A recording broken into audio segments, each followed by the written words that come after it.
doing the voice. What prompted that? Hard no. Not interested. I was like on my computer and it popped up as an advertisement. Like, wow. Audition now for The Voice. I like felt this like quickening, which is, It's so funny to say because I'm like, now I can see that obviously that was God, but even saying it is such a strange, like I felt this quickening to apply for The Voice, you know? Okay, so what did that season do for you? You can go into something like that and be like, if I win this, that's gonna just set me up, you know? I mean, but what did it do for you? Yeah. We got asked to like come for a riding trip here, and Josh and I, who was my fiance at the time, we stepped off the plane and like both heard the Lord say like, hey everybody, this is Rita Springer. Welcome to the Rita Springer podcast, and worship is my weapon. So excited today.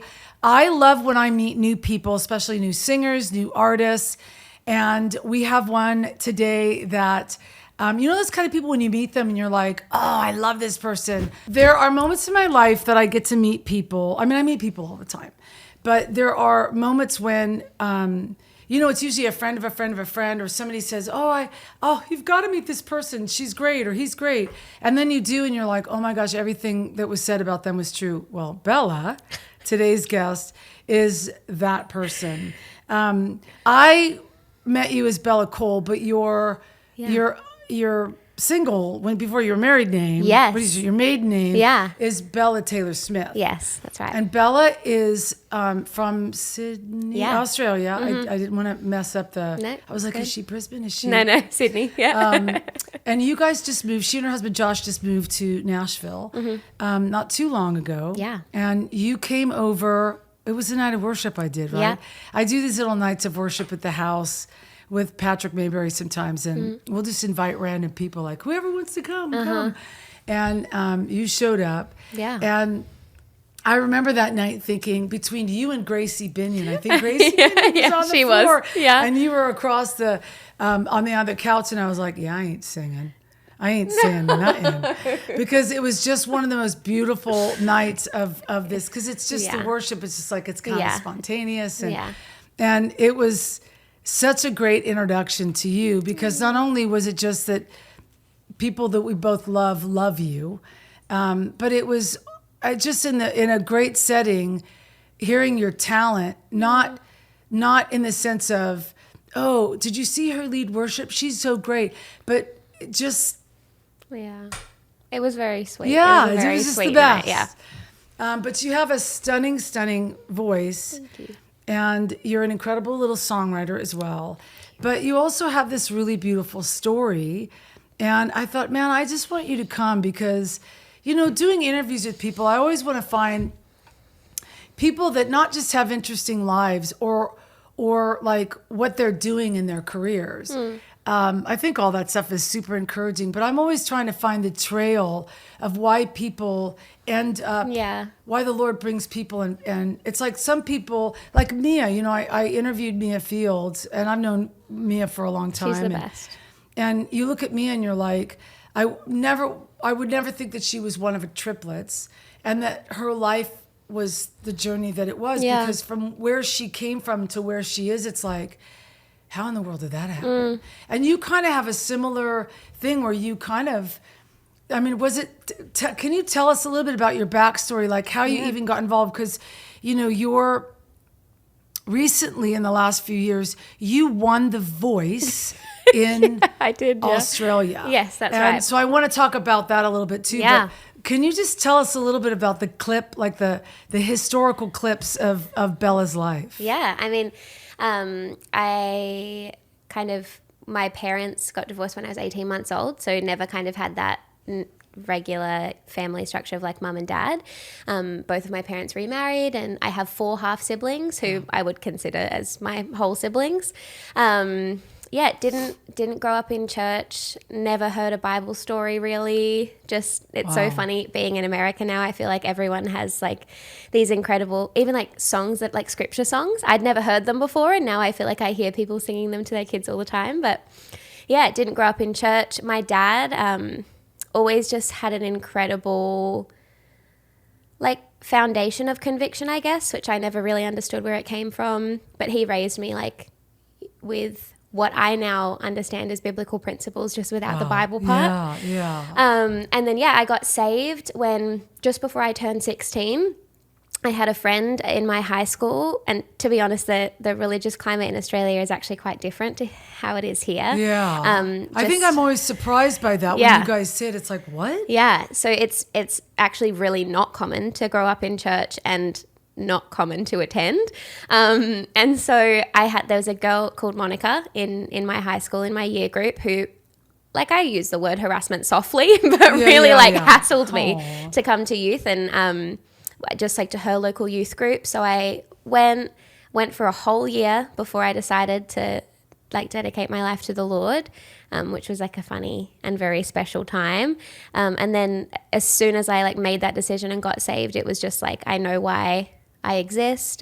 All of my purpose and like everything about me was made to be like in communion with the Lord. And I just felt like, I don't know, I figured it out, you know? So in that you said that when we were songwriting a couple weeks ago, you were telling me that story about you went to youth group for a whole year before you gave your life to the Lord.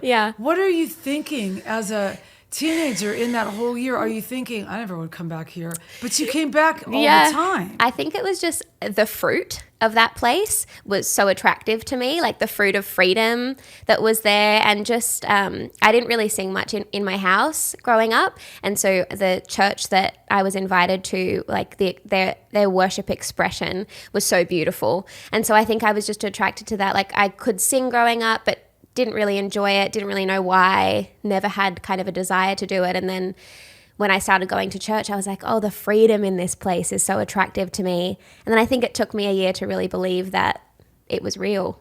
Wow. Yeah. But did you grow up with a hairbrush in your hand singing into the mirror? I don't know if that's how I was when I was very little, but I think my kind of later, from when I was maybe like 8 or 9, you know, and all through my teenage years was a bit tumultuous just with like my family dynamic, and then even into my early 20s. So it wasn't really a priority, and nor did I ever have a desire to really pursue it until I got saved. Yeah. I want to ask you something, because I was talking to another friend the other day about this concept where, you know, because I'm an American and I've been raised in church my whole life. And so there's almost kind of like this common thing that I meet up with more Christians that fall away from the Lord. Then I meet up with people that didn't grow up in that environment. Had no real, they just didn't know. I mean, I have some friends who are like, oh no, God just showed up in my house one day. I'm like, well, how did he show up in your house? No, he was just like... No, he just was there. He was just there. And I'm like, wait a second. You weren't freaked out or scared? No. And then the reality of when they say, we figured that's how he shows up to all you guys. Because there's just an absence of anything spiritual. And it feels like whenever I talk to an Australian, there's almost kind of this... When you guys do get a hold of the Lord, there's such a revelation because it's not common that you hold on to it almost more like the priority. Yeah, absolutely. Than some like, oh, here's our little hope. You know, we always have our hope in Christ kind of thing that doesn't really kind of pan out to stick if you're not fully committed when you're drowning in you know, religious culture, I guess. Do you feel like that's kind of... Because some of the stories that you told me about your life, I'm like, how did this girl find the Lord? Like, how in the world, in some of the, just the circumstances and even what divorce will bring. But if you're not in a culture of spiritual awareness, and then in high school you come into that, there seems to be a certainty on you. Like, he was just the best. I think it's definitely like culturally in Australia, it's a really big statement to say like, I'm a Christian and that's what I believe. And so I think it really is that you kind of need to have that defining moment. There's not like, you know, lukewarm Christianity is not really very present in Australia. Like you might see families who have grown up Catholic potentially, who like their kids go to Catholic schools, they do confirmation, like that's definitely something. But like it's a really big statement to say like, I'm a Christian and I attend church, and like I'm a practicing Christian. Like I have a relationship with Jesus. Like that is a real like defining statement for someone in Australia. That's not the lukewarm thing. It isn't as common as it is here, I feel. Do you feel like it makes you almost better at being around unsaved people because you understand their journey? I think like evangelism here even has been such, like my husband and I have only lived here for about 5 months. Specific, like we live in Franklin, we live in Tennessee in the South. And so like that is, I guess, a part of the Bible Belt. And what boggles me the most is the people that I converse with probably know more about the Bible than I do, but don't actually have an active relationship with Jesus. That's right. And so like evangelism here is just a completely different ball game, because in Australia, it's like this person might have never heard of Noah's Ark. Like they literally have absolutely no concept, no backing, no understanding of who Jesus is, no understanding of the stories and like the doctrine and the Bible, like just no understanding. And so it's like I can, you know, approach that as like, hey, this is who Jesus is. Whereas here it's like, I know who Jesus is. I know what he did. I know all of these things, but that like active heart relationship is sometimes missing. So that's been a really interesting change being here. Yeah, because I think that's what I've seen from knowing so many Australians and being like, oh, that's what's going on. It's a big thing. When you grow up in that, and it's part of your, almost your nationality in a sense. You just don't realize. I mean, Australia sometimes sounds like a unchurched region. It does feel that way, and I think there are some states in America like that I've heard it kind of compared to, and I know that obviously being in Tennessee, I'm getting like the brunt of religion here. But okay, so you get saved in high school, but do you have this I would love to sing one day? When did like the gift of singing and you realized you could actually sing? I think like I always knew that I could, but just never had a desire to do anything with it. Like I was never like, oh, I want to be a pop star, or like as a kid, I wanted to be a midwife. Oh, wow. My thing. I don't know. But when I got saved, it was actually my youth leader at the time like sponsored me to go to a summer camp. I'd been going to youth for the whole year and just like hadn't really made that decision to like dedicate my life to the Lord. And we were in worship at a summer camp. We were singing like an old like Young and Free song, End of Days, and I was like kind of singing that, and I lifted my hands for the first time in worship and sung that, and like that was my salvation moment. And I think as soon as I kind of like fully received the Lord there, it was like, this is what you're made for. Like this is who you're made to be. Like singing your songs to me, like singing to me, lifting your hands, worshiping me, like this is who I made you to be. And then I just was like, well, sounds good. But did you translate that into, oh, I'll sing for a living? What? No, definitely not. You just were like, that was your salvation. Yeah. And then I like started serving in church after I got saved, like started leading worship, singing in church, being like very involved in youth ministry. I did Bible college after I finished high school. Wow. And just like, really full send into kind of like ministry and what that looked like, and loved every second of it. It was so special for me to find that like foundational footing for what I wanted my life to become. But then I just ended, like after I finished college, I was just working like part-time for my local church and teaching singing. And that was all I kind of ever wanted to do. What did you, in Bible college, what was your, like, did you major in something? No, we just, like a ministry. Yeah. Ministry, and then like worship as the kind of and then were you on the worship team? Because you went to Hillsong. And was for it like Hillsong College years. that you okay. Yeah.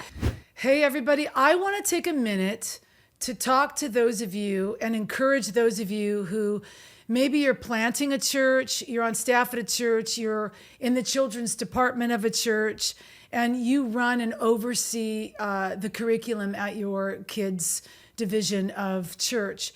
There is some friends of mine that have developed this curriculum that I just think it's the best curriculum for kids' church out there. It's called Amazing Kids.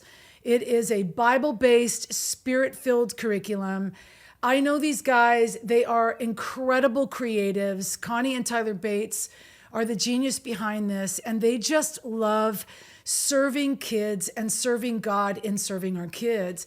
If this is something that your church is looking for, if it's something that you as a pastor of your children's department is looking for, an enriched Bible-based curriculum to bring to your children's department of your church or your church plant, this is something that I would highly recommend that you do.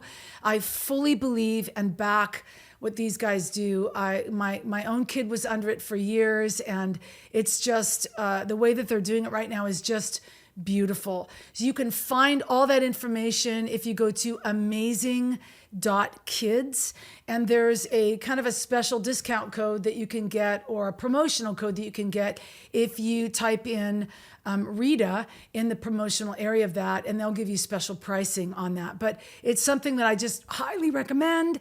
And kids are so important. They're so important in our churches. What we do when we drop our kids off in church and what's happening in the Sunday school area is so important for your children. And this curriculum is one of the best, and you will love it for your church. So check that out. It's incredible, and I back it 100%. So you're on the worship team out there. Mm-hmm. When did you get involved with writing? Oh yeah, writing didn't start until after The Voice, which is crazy. I actually had never written. I maybe did 1 or 2 sessions here or there, and was in the studio a lot for projects that we were doing at church. Yeah. But never really thought. I just didn't think it was a skill that I had. Yeah. I just never, and I think the time frame of when I was involved in just our creative team at church, there was kind of 2 generations, and I was sort of in the middle. So I think I always found it difficult to kind of find my place there in who were my people. Right.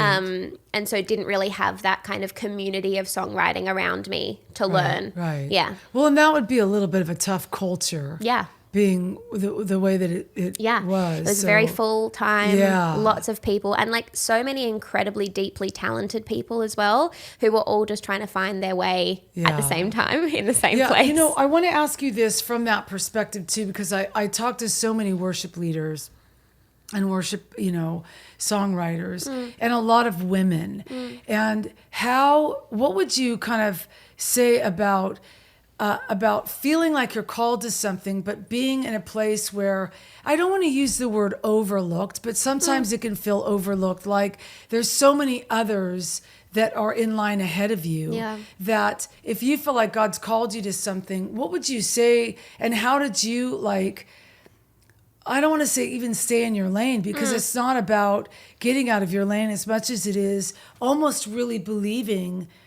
How do you believe that you have the gift when there are 15 people ahead of you and everybody else notices? And you're the one that's you just pop in and do your thing, but you feel called to do it. Because there's so many unseen that I talk to and I mentor with that it's ooh, that's a big thing in churches where it feels like everybody's in line. Next. Yeah. Who's the next voice? Who's the next? And I also feel like that's such an interesting thing, because you would think that it's next, but sometimes it's not next. Sometimes it's I have this personal relationship with this person, or there's this incredible anointing that God is placing on someone. Yeah. And I think that I just had to reconcile with who am I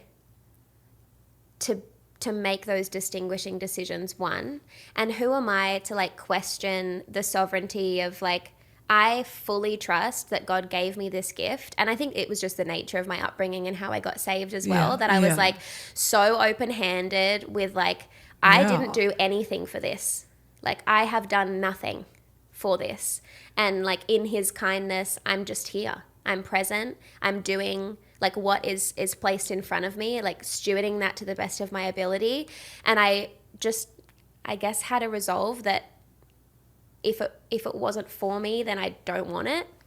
Yeah. And that's actually quite freeing. Yeah, it definitely does feel freeing. And I think even when I did the process of The Voice, which is just hilarious because I never ever wanted to do that or thought that I would do that. Yeah. The whole process was just I'm just here because these doors are opening and I can see the Lord's on it. And so I'm just going to keep walking, and whatever happens kind of is what his intention is. And so I just needed to reconcile with that. It definitely was more uncomfortable in my younger 20s, where I was kind of I feel like I'm doing all the right things. I feel like I'm walking in obedience and seeking after the Lord, but I'm not you know, in this group or friends with these people or in this right. circle. But I'm so grateful now in hindsight for that season because it completely has shaped like my heart posture towards ministry. Well, and a lot of times you're coming up alongside people that, you know, there's a timing for everybody and a timing for everything. But if you're, you know, it's why I'm so fascinated by those that have never been raised in Christianity, because I'm watching this solid effect take place when they find the Lord. And a lot of times kids that have these big dreams have grown up being prophesied over that they're going to be a singer. God's going to do something amazing with their life.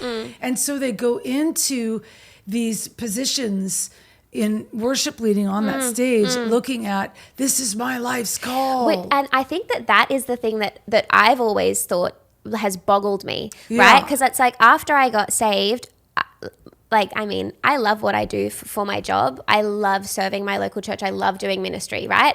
But what I really deeply want is to like have a healthy marriage, own a home, and be a great mum to my kids, right? And like, I think that when people start identifying who they are, what they want with like around an organization or like a specific title or role, that's when things go a little bit wonky. And I think because all I ever wanted growing up was just like a stable family structure, that was my thing. That was my goal. And no one ever said to me like, you know, you're going to worship lead and do this and whatever. God's got something for you. I just was like, that's not my...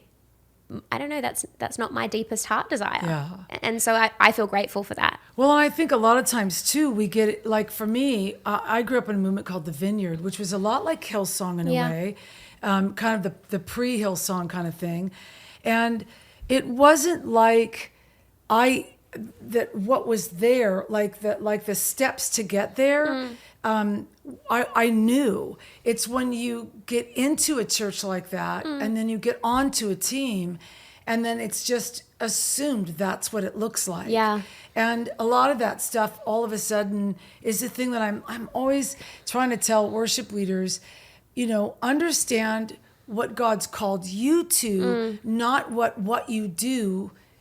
What you do looks like it's supposed to look like in the calling. It's like, what has God called you to? Because maybe the years that you're not on stage are going to be the best cultivating years of your life. But because it looks like, no, it looks like the next step is this or the next step is that.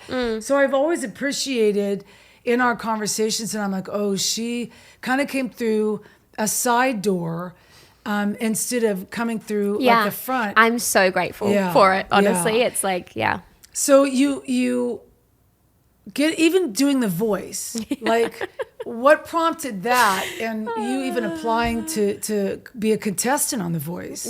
It's so fun. Every time I talk about it, it feels like not my life. Do you know what I mean? I'm like, that was not me. Because I remember like in the years leading up to it in Australia, like you can get scouted. I think it's the same here where people like see you online and might say like, hey, you should apply, you know? And I had just hard no, not interested. Like people had asked my friends to ask me and like this, and just was not for me. COVID in Australia was like our lockdown was like really, really full on. And so all of us were just kind of like sitting in our homes. I was singing teaching like full time at that time. And so we weren't allowed to sing in the same room as other people, which meant I wasn't allowed to teach. So, I was sitting in my little granny flat and that season of my life personally was extremely, extremely challenging. And I was like on my computer and it popped up as an advertisement, like audition now for The Voice, whatever. It was like the day before the applications closed, and I like felt this like quickening, which is it's so funny to say because I'm like, now I can see that obviously that was God, but even saying it is such a strange, like I felt this quickening to apply for The Voice, you know, but I did. And even in my application, like I just was so nonchalant about it. I was like, look, I'm just doing this for fun. Like I love serving in my local church. This is what I do. Like, but I'm in lockdown right now, and so maybe I'll meet some wonderful people and have a great experience, whatever. And so then I had gotten a response from the team on the show. What did you do? Were you like, la, la, la? So I went... When you apply? So you send in like a little video Okay. And there were some resources online from just like some things that I had done with Hillsong. So I sent those links as well. Got it. And so I did like the first process of that, which is an online application. The second process is you go into a room with like the producers and the executive producers. Yeah. And so I like went into the room, took off my shoes because I love singing with no shoes on, like kicked off my, and I ended up like singing, I think between like 10 and 13 songs to them. They just were like, can you sing this? It was really funny. Was there like an accompanist there? Yeah, an incredibly talented And you keys just were player. popping off and I was song like, after okay, song? because you have to send like a list of 20 to 30 songs. So they were like, wait, can you sing this for us? Or can you sing this? And then there's a producer who I literally, every time I did a show in Australia, I would talk about him. His name's Lee. He's incredible. And he was like, do you know Ave Maria by Beyonce, right? Which I had sung maybe once when I was 14 years old, like for fun. I was like, I think I can do it kind of thing. Pulled up the lyrics on my phone, whatever, and sung it for them. And then that ended up being it was like the last song that I sung. And I don't know, it was just felt like a very private but very big first moment in kind of like the domino effect of what sort of fell from that. So when you left that particular audition, were you like, I think I'm in? I think I was like, they liked me. Like it was a positive How long thing. after that did they call you and say, we want you to be a contestant? Probably like 3 weeks after. So you're just waiting in oblivion before they called you? The funniest waiting part is like, I went through the process of the show and in the grand final, like we had to film 4 alternate endings. So like I had to film losing 3 times and winning once. And then we filmed in April. You had to act losing? Yeah. That's hilarious.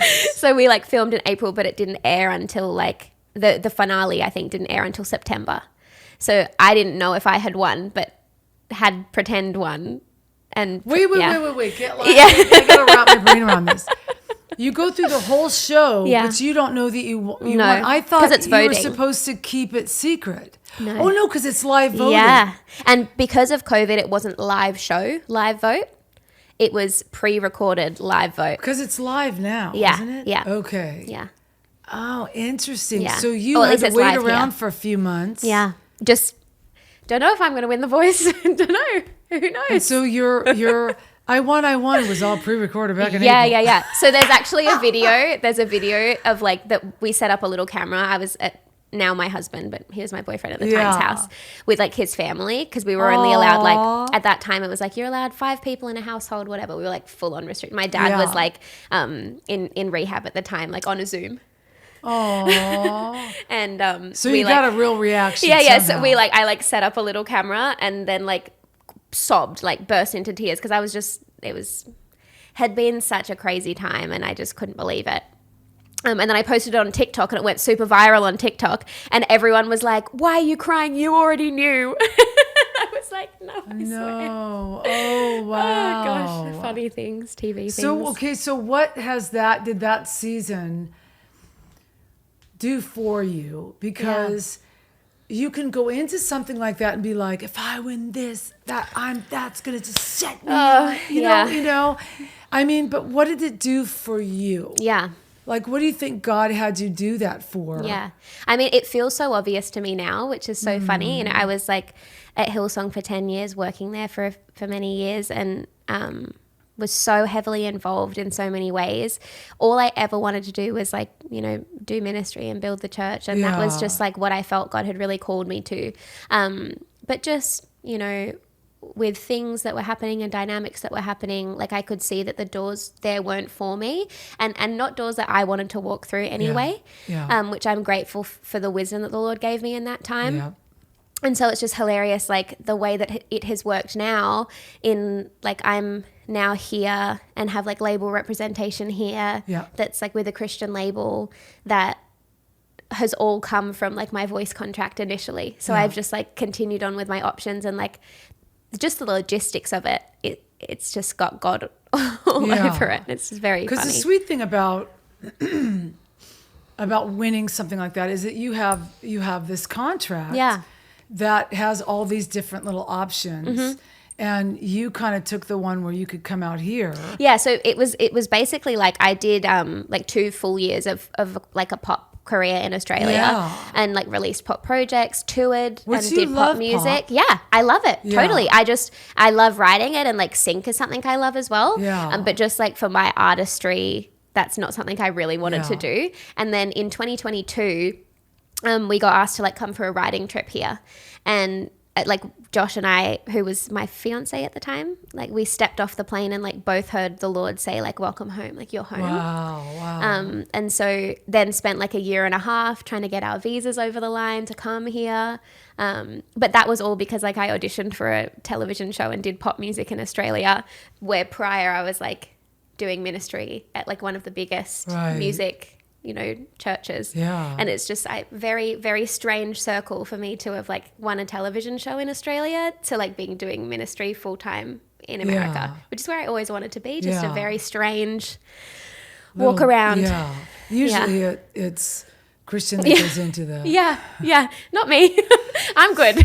Like wow. And so you're in the middle now. You're signed to a label here. Yeah. And you're kind of in the middle now of just writing, gathering songs, because you really want to do put out your first worship release. Yeah. That's amazing. I'm so excited. And will you kind of tell a little bit about your heart for that? Yeah. Because I think for you, it kind of all goes back to your history too. Yeah, I think, in Australia, we don't even really have a Christian music industry. And the fact that it's so kind of like compartmentalized here, like radio, CCM is a thing, like church worship is a thing, like it's all, I like have a real heart for making space for all of those things to kind of like function. And I think that is something that's happening in the Christian music industry. Yeah. But, my project, I want it to be for the house and for the home, for the house being for the church, and equipping like, global ministries to sing truth. And then for the home, for those like introspective, like personal moments with the Lord, that just like almost like lullabies, that help like foster and like facilitate people to feel equipped at home, to worship in their homes. So I actually am releasing something in like October, November time. It's a song called Thank You 1,000 Times. I'm really passionate about the scriptures that speak about like entering the Lord's courts with thanksgiving. And so that for me is like a really special like first step into this space in the industry. Like I'm so grateful to the Lord and want that to be kind of my first like outward expression of what it's going to look like. Yeah. But you what's so beautiful about you, Bella, is that you, even when you talk, it's like you hold everything with such tender kind of like, it's whatever the Lord wants. You know what I'm saying? It's very authentic. It's not that's your personality. And I kind of was taken in by that, because sometimes you don't see a lot of that. Sometimes you see the, if you won The Voice and you get all this stuff. I mean, I've actually, when I did the dive school for years, I would have American Idol contestants, voice contestants, and I don't know, America's Got Talent or something contestants. And there was such a spirit of rejection that was left over from some of these things. And these young girls who got in there at like 16, 17 years old, and just when it didn't happen, it just shattered their world. And I do think that a lot of that is growing up kind of with this expectation of what it's supposed to look like. But how for you, when you think about the word authenticity and authenticity God's way, like how do you see your career being held in your hands from the Lord, or from the Lord's hands to yours? I mean, like, or if the Lord hands you something, do you take it quickly, or are you very tentative to be like, you seem almost like very just, you know what I'm saying? Just kind of I feel like I'm definitely the type of person that's like this. And if the Lord places something in my hands, I'm like, thank you, I will run with that. And like, until you take it from me, I will give everything that I can to that. And like, it's funny because I am definitely like, like I like to think I'm quite a gentle person. Yes, you are. But there's strength in you. Yes, and I feel like that's like this righteousness that the Lord has given me so kindly, which is something that honestly, like the last sort of church that I was really like when I was at Hillsong, that really was a big defining time for me just in my young adulthood, and like having the confidence to not allow fear to define my relationships, my relationship with God, like even just like my belief in what the Lord has for me, like not limiting out of fear. And a lot of the time I think that like we just put fear on ourselves, like if I do this, then this might happen, and this might happen, then I might not, or it might not, or and I think obviously there's an action that the Lord so kindly allows us to partner within his sovereignty. But that's allowed me to have that open-handedness, because I'm like, if it's not for me, then I really don't want it, because it will end up not being good for me. But also in my upbringing, like there were other things that really took my attention from potentially thinking like, I want to do this, or I want this, or I'm this, Hey, everybody, this is Rita Springer. Thank you so much for coming in and joining me on the podcast here with Worship is My Weapon. There's a lot of things I'm doing right now, and one of the things that we provide alongside this podcast is a newsletter that we send out to those of you that are subscribed, where I just answer questions and kind of give you information. And sometimes you guys are able to write in with questions that you just are curious about. We love that. We love that interaction. I actually love to interact with those of you that want something a little bit more beyond the podcast. So if that's you, make sure to get our newsletter, sign up for our newsletter, subscribe to the newsletter, and stay in touch with all the things that we're doing here on the podcast in that newsletter. Well, it's very normal to be in a church, especially a church that size, and not feel. I remember being on staff at Gateway in Dallas, really, really large church, beautiful church, but I remember being on, here I'm in my 40s, right? Yeah. So I came on staff in my 40s. I ain't got time I don't struggle with what I struggled with in my 20s and 30s. And all of a sudden this thing just started creeping up on me when I was up on the weekend. And it was like familiar from past, but it felt high schoolish, almost like what is this? Like, what is this? Oh my gosh, like I could care less about this. Why is this sticking all over me? Yeah. And I remember I walked back at the green room, and I'm like, what? Lord, what is this thing? Like I haven't felt like this for years, and this is not me. What is this thing? And he actually said, oh, it's the beauty pageant spirit. Wow. And I was like, what? He goes, it's competitive. Yeah. It's the competition spirit. Yeah. And there's a lot of competition on this stage because you've got a lot of young people. And they're not coming in on it having walked through what you've walked through. So you're walking into all of this like, I'm up, will I shine? I'm up, will they notice me? I'm up, will they? And I was like, oh my gosh. And even in some of the like, the BGVers that we're up with, it just was kind of like, there's a common courtesy. Yeah. And I don't think that it's like that I'm rare. I think that I'm rare in a lot of things, but I was always built like you were built. If you're up with somebody and they just blow a song out of the water, the thing that just you do when you're off stage is like, that was insane. Yeah, because it's serving the service. I think it's like the intention at the end of the day, and having those. It's like a big thing that I talk about a lot when I'm like talking to people who are considering like doing the voice and things like that. It's kind of like you need to make decisions before you have to make decisions. Like I need to decide that this is who I am, and this is like I need to decide I am an encouraging person. That is who the Lord has made me to be. And so in such like circumstances like that, if the Lord has anointed someone to do something, like that is something that is like, I'm celebrating that. I'm celebrating that the Lord moved through that person, and that it was an incredibly impactful moment for people in the room. Like that's a win. Salvation is the goal, So I'm like, if we're getting closer to that, no matter how kind of it works, I feel like that's, Yeah, and I think that it's fear of fear, rejection that drives somebody to not be able to. And unfortunately, that's kind of all over the church stages. Yeah. And it's interesting to me that, the secular world of The Voice and American Idol, and you see a lot of camaraderie.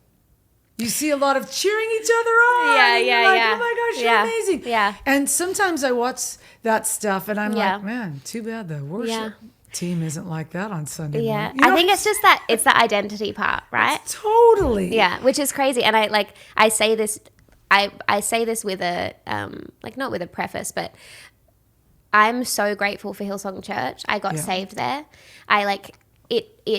The people there supported me when I didn't have somewhere to live, when I didn't have family structure, when I didn't have I could not be more grateful for the expression of the bride of Christ, the capital C church that supported me, because I wouldn't be here without those people in that expression.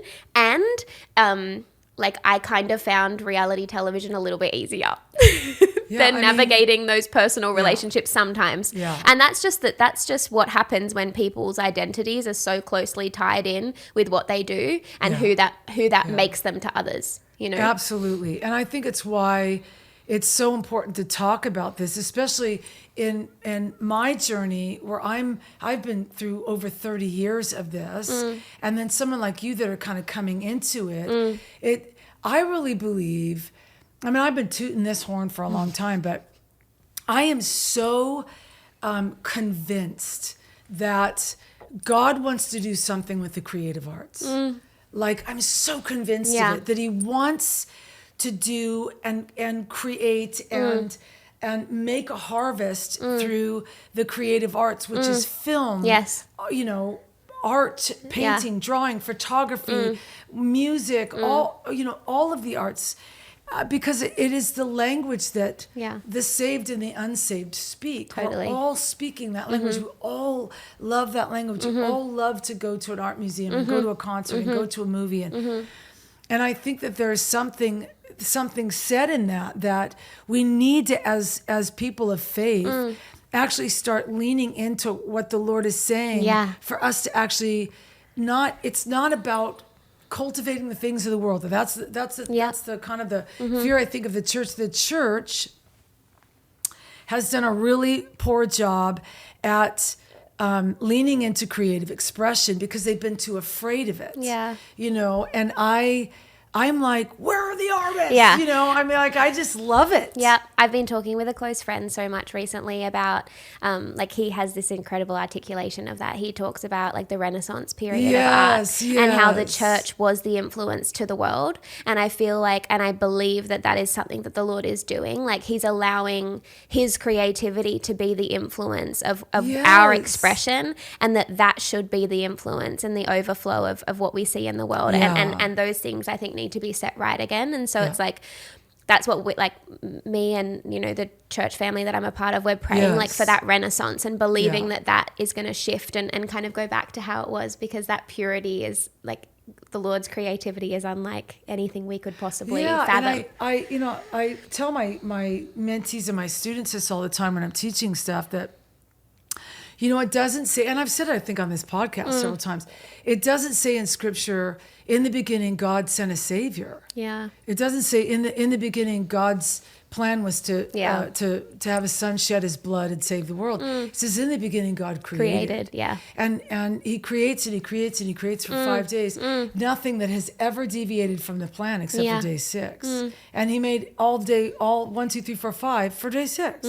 And day 6, day 1, 2, 3, 4, 5 is still keeping day 6 alive. Yeah. You know what I'm saying? Yeah. There's something so powerful in that. So when I'm and the things like The Voice and American Idol stuff, those were now 30-year conversations when I was 27, nannying in a house in Seattle, where the Lord said to me, one day, you're going to see worship leaders come out of churches and be on competition shows on television. And I was like, what in the world?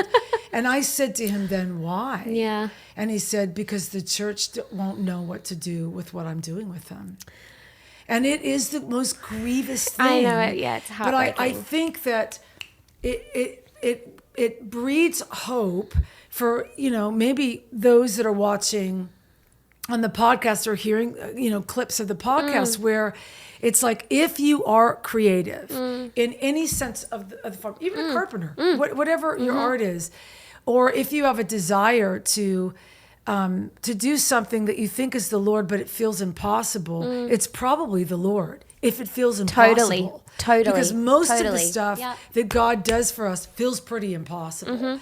But when you just be like, oh, okay, right place, right time, and pandemic, you know what I'm saying? It's that one approach too, I think, like so often, and what we were talking about before, like people thinking that their journey is 1 + 1 + 1 + 1 + 1, equals this. And it's like the Lord actually makes it so clear, like he will leave the 99 for the one. It's like this individualized relationship that we have with the Lord. And so I think we potentially get caught up in every area, professionally, in ministry, in our personal lives, that like these boxes need to be ticked to achieve this. But who are we to actually define, the individualized journey plan that the Lord has for us? Who are we to say, and when we like the church not knowing what to do with those creatives. It's like heartbreaking because it's like the Lord has created us as these individuals with these specific gifts, and it's like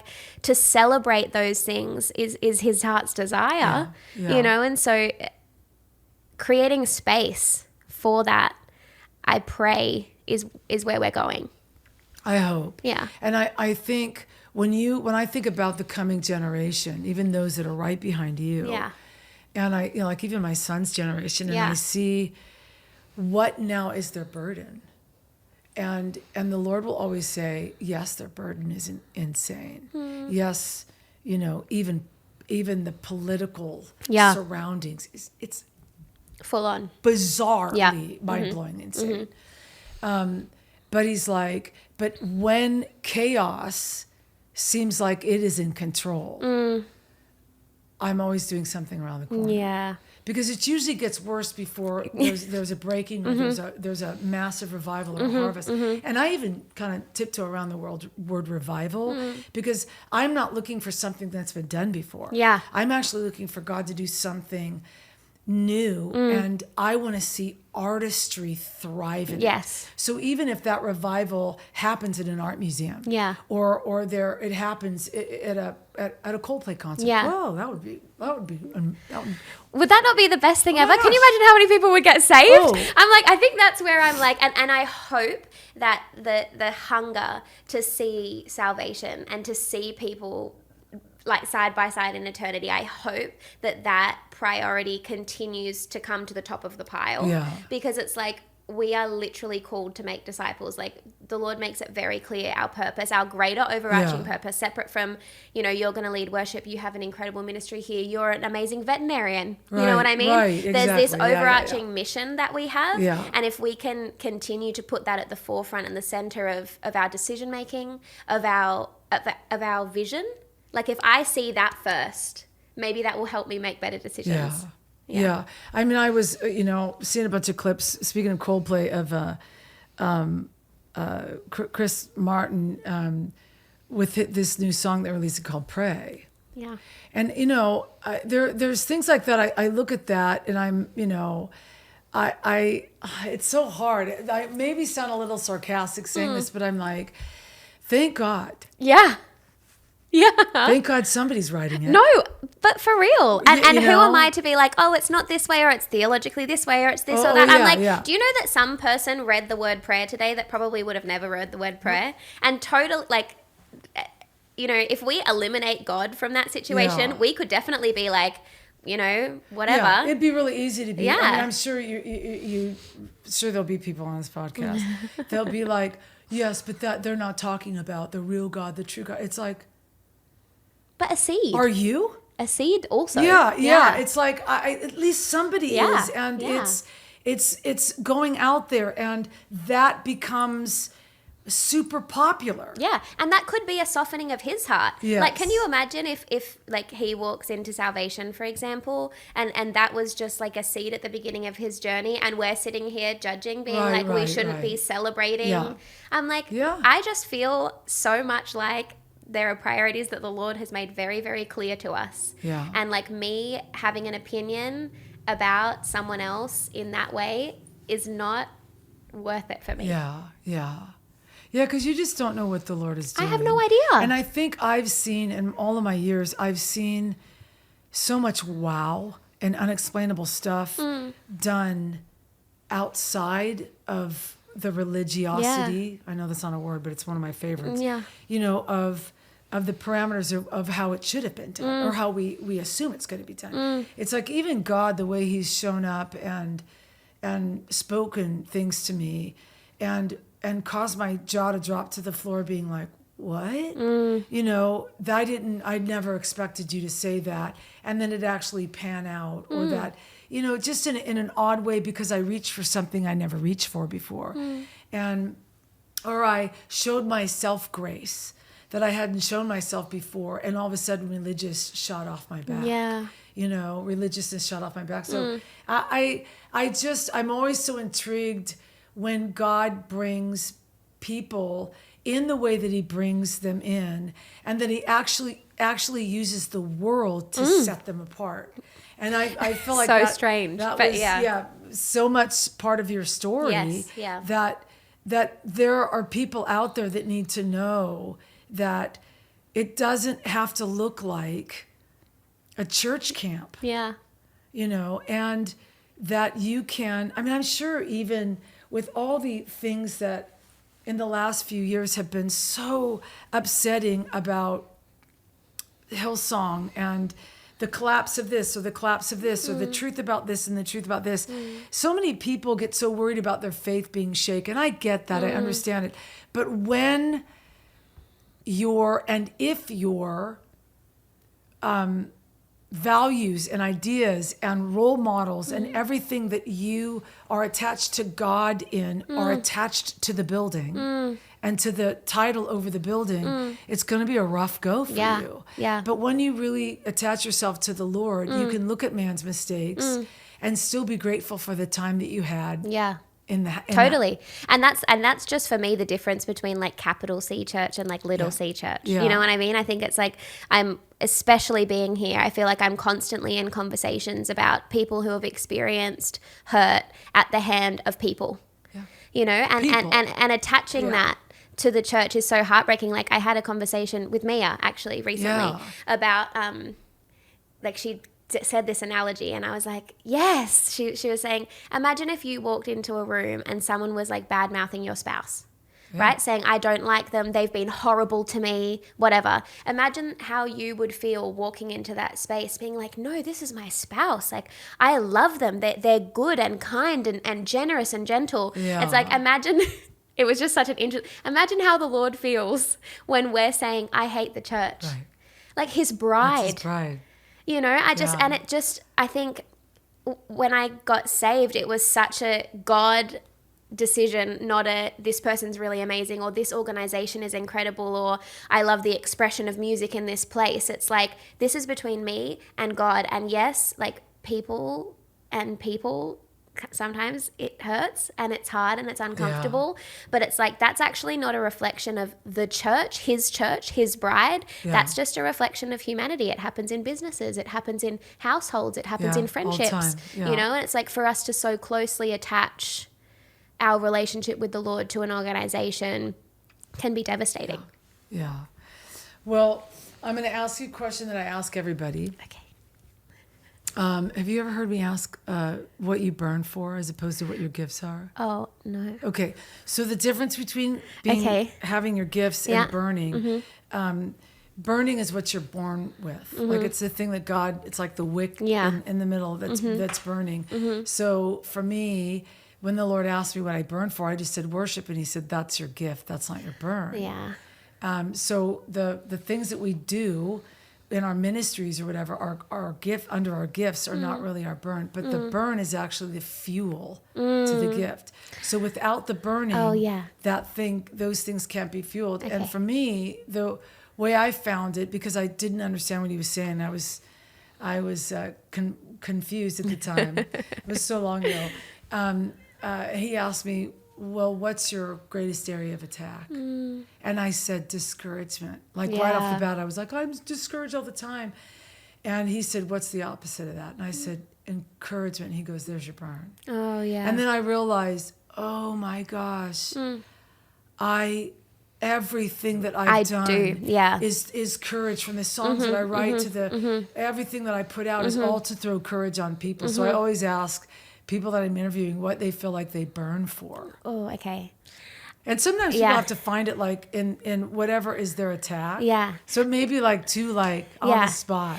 I feel like, I don't know if this is correct, like to the question. Yeah. But like to see salvation or the joy of salvation is absolutely mine. Just in any way, in any, like the idea that I can partner with the Lord in any part of my gifting and anything that he's put in my hands to see people saved is like 100% what That's is amazing. my burn. Yeah, 100%. I just like, you know, like altar call moments where I just feel like I can feel heaven rejoicing, and like the joy of that is like definitely my fuel. Yeah. Yeah. Even like when people get baptized. Yeah. I tend to lose it. Oh, wait. Can I tell really quick? Yeah. Okay. So baptism. And this is like maybe an encouragement for someone. My dad had like walked through addiction for many years, and we had an amazing program attached to Hillsong Church in Australia called 180TC, which is a rehabilitation program.